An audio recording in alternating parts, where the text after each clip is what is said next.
How's it going, everybody? Drew Peeples from Peeples Collectibles, and I got my hands on some Final Fantasy play boosters here, doing our little 3 blister challenge kind of thing. So basically, with these here, I was at Walmart the other day, really looking for Pokemon cards. Missed the boat on that, but they had quite a few of these, and even though I'd prefer to just buy a full box, I was having the itch, haven't been getting as many cards to crack, whether it's Magic or Pokemon or whatever, in recent times. And this is the hype right now. And I'm like, you know what? Let's screw it. Now these are just play boosters. I was just talking to a buddy. We're talking about Chocobo, and I was telling him I'm pretty sure those are just the collector boosters, because those the print runs on those get cut off, and being serialized cards, they have to print them all, in one fell swoop. But to be completely honest, I didn't look into it. I'm not even 100% sure. I mean, every time they've done serialized cards before, it's always been only collector boosters. But in theory, I mean, they could have put them in play boosters, from the initial print run, and then obviously they're not going to add any more in any future print runs. But remember, with this product, it being a standard legal product, right? The collector boosters are a one and done thing, but set boosters, they can keep reprinting these, as much as they want, essentially, for the next year or so.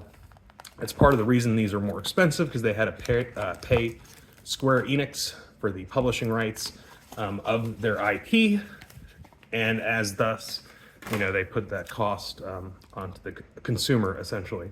So these boosters, after tax at Walmart, they were about $8 a piece. I think it was like $7.83 to be precise. So I mean, steep stuff, but there's a lot of dope stuff in this. I didn't look at all the spoilers.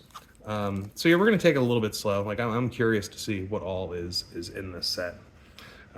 So yeah, we got Dwarven Castle Guard here. When he dies, make a 1/1 colorless hero creature token. All right, Thunder Magic. Yeah, I like the magic cards with the tiered cost. That's quite cool. Undercity Diarette. We got Blitzball Shot. I fucking hated Blitzball. I believe so. Final Fantasy X was actually the first Final Fantasy that I ever played on PS2. I had a PS1, but I missed the boat with any RPGs. Really, some of the only games I was into on the PS1 were Spyro and Twisted Metal. So yeah, missed Final Fantasy on that, and I also missed Super Nintendo. I went from like NES to N64, so I missed Final Fantasy VI, which is Final Fantasy III in North America, but enough yapping. We got Magic Tech Infantry. Adventures In. When it enters, you gain 2 life. Ooh, we got something cool looking. We got Van, Aspiring Sky Pirate. And I remember this dude because I actually played a little bit of Final Fantasy XII. I remember buying the collector edition from GameStop back in the day. So that's cool. I'm guessing this is only like an uncommon. Okay, I was gonna say, based on where it is in the pack, I don't think it's anything too crazy, and I don't think 12 was a super well received Final Fantasy game. I personally never actually beat it. Like I said, I got that collector edition. I think I got like 20 to 30 hours in and just gave up on it. I remember my sister actually went all the way through it and completed it and said it was, all right. Compared to 10, I mean, just nowhere near as good. So 3 mana, 2/2, haste. Oh, it's just Captain Lannery Storm. Yeah, whenever he attacks, make a treasure token. When you sacrifice treasure, he gets +1/+0 until end of turn. All right, that's fucking cool. I like that. Like that a lot. Ooh.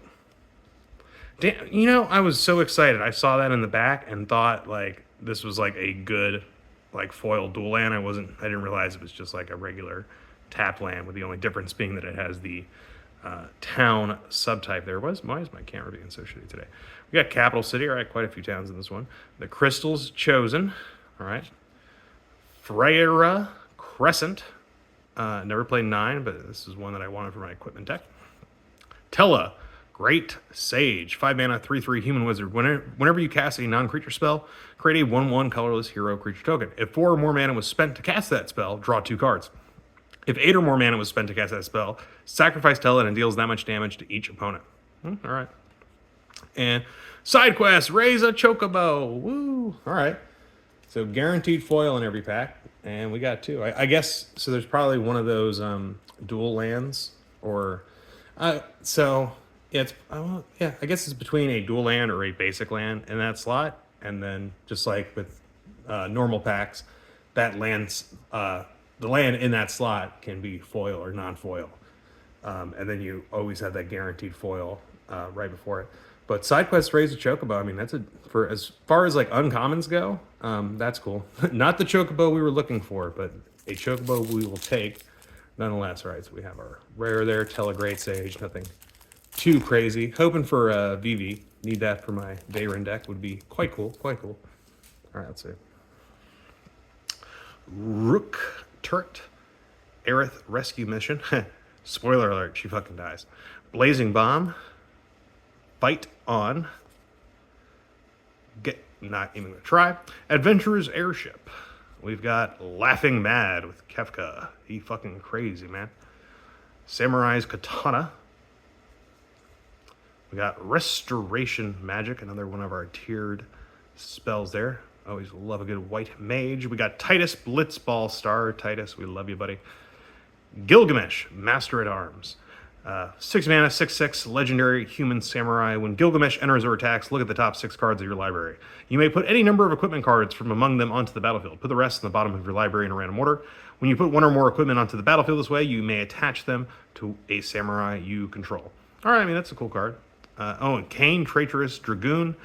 So a second rare here, 3 mana, 2/4 for a legendary human knight. He's got jump, which means during your turn he has flying. And whenever Kane deals combat damage to a player, that player gains control of Kane.